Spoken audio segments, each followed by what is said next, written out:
اور انہیں بھی جیسے دہشت گردوں کو سزائیں ملتی ہیں ان کو بھی سزائیں ملنی چاہیے. صحیح. لیکن طارق صاحب اس وقت جو دیکھنے والے ہیں، جس طرح آپ بڑی تفصیل سے بتا بھی رہے ہیں اور جس طرح سے آپ اس بات سے آگاہی بھی دے رہے ہیں کہ کون سے ایسے معاملات ہیں جس پر مزید ابھی اقدامات کی ضرورت ہے، آپ کے خیال میں بلوچ نوجوانوں کو دہشت گردی کے خاتمے کے لیے کیسے استعمال کیا جا سکتا ہے؟ اس حوالے سے بھی اپڈیٹ کیجیے گا تاکہ دیکھنے والوں کی رہنمائی ہو سکے. جی دیکھیں بالکل یہ بڑا اچھا آپ کا سوال ہے.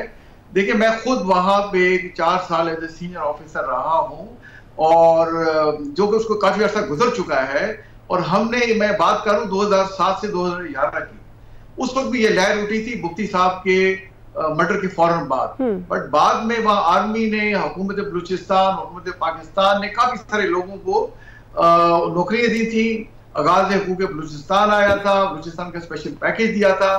میں ذاتی طور پہ مجھے اس کا ایکسپیرینس ہے کہ جو فوج میں لوگ آئے اس وقت، وہ اس وقت جو ہے میڈیم لیول کے وہ لیڈرشپ رول پہ ہیں. اب جن لوگوں کو جابز ملی ہیں، جو قومی دھارے میں آ گئے ہیں، اس سے انہوں نے فائدہ اٹھایا ہے. جب یہ واپس اپنے علاقوں میں جاتے ہیں، لوگ ان کو دیکھتے ہیں، یہ انٹریکٹ کرتے ہیں اور یہ بڑا پازیٹیو امیج جاتا ہے.